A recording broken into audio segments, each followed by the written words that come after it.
Your Giants division rival, the Los Angeles Dodgers, keep embarrassing themselves. This time, beyond all of the potential gambling scandals, which there's more news about Shohei Ohtani that we didn't even get to this week, but maybe we'll talk about next week as the federal investigation is wrapping up. Does appear that the fall guy, Ipe Mitsuhara, is going to take the fall and nothing will happen to Shohei Ohtani, much as we predicted. But this week, the Dodgers embarrassed themselves by basically assaulting their own fans as the first Shohei Ohtani home run hit in his Dodger career. The ball was caught by a Dodgers fan, to which Dodgers security confronted her and separated her from her husband to negotiate ways to get the ball back from her. Now, this ball is already rumored to be valued at over $100,000 immediately. The first Dodgers home run from Ohtani is clearly a very valuable asset. In fact, the Dodgers on one of their websites is selling a foul ball. Like, I think it's the first foul ball that Shohei Ohtani hit. They're selling that for 15 grand. So they are fully aware of how much this ball is worth.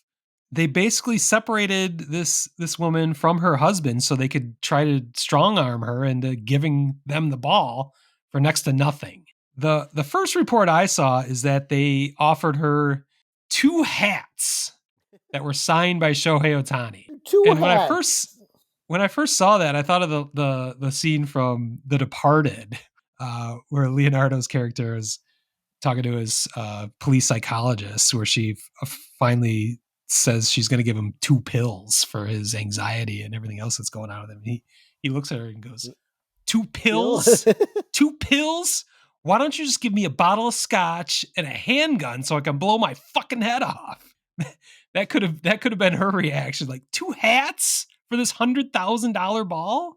Maybe she wasn't aware of what it was going to cost, and she's also being accosted by a phalanx of Dodgers security berating her to give up the ball.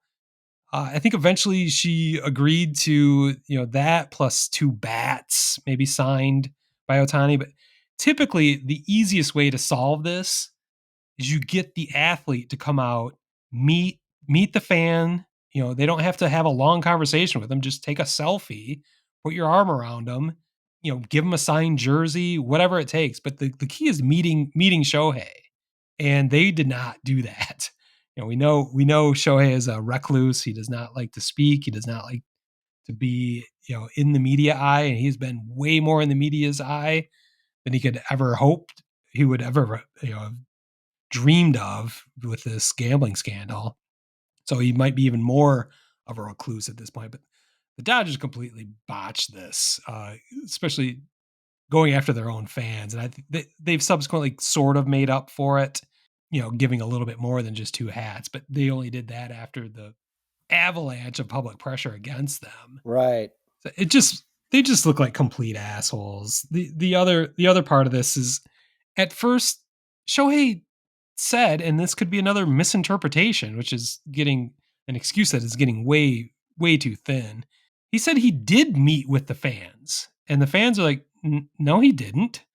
So is this just another lie from Shohei, or is this just another thing lost in translation somehow? Now with his new interpreter, they could say somehow that didn't get communicated properly. But it's such a small thing. It's just such a gross thing. It could have easily been handled from the Dodgers' perspective and from Shohei's perspective. Just do the right thing. Don't lie about it, but do the right thing in the first place. Just give her something of real value, not 2 fucking hats, and just take 60 seconds and meet the people and give them an experience of their life. Instead, it's led to acrimony and another black eye to the Dodgers organization. So I'm happy to call the Dodgers our asshole of the week. I am too. I fully support this decision. I don't.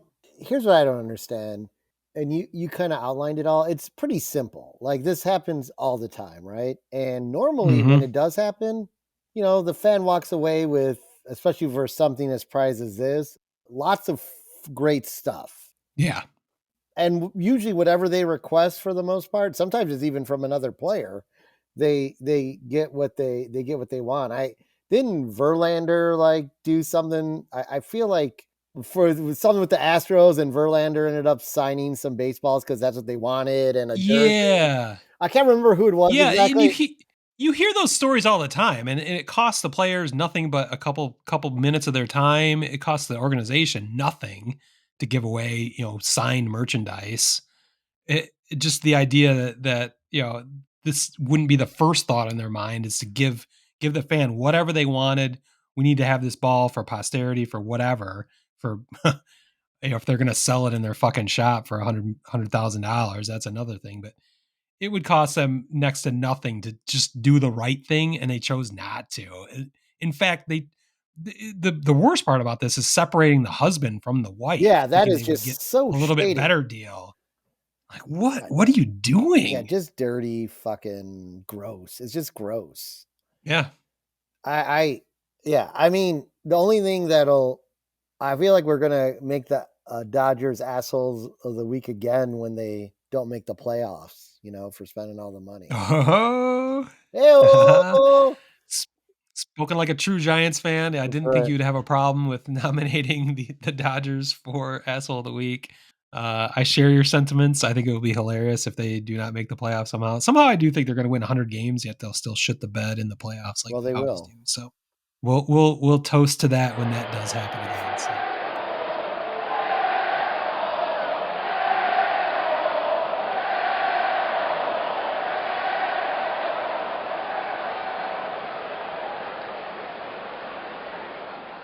Word Hole Media.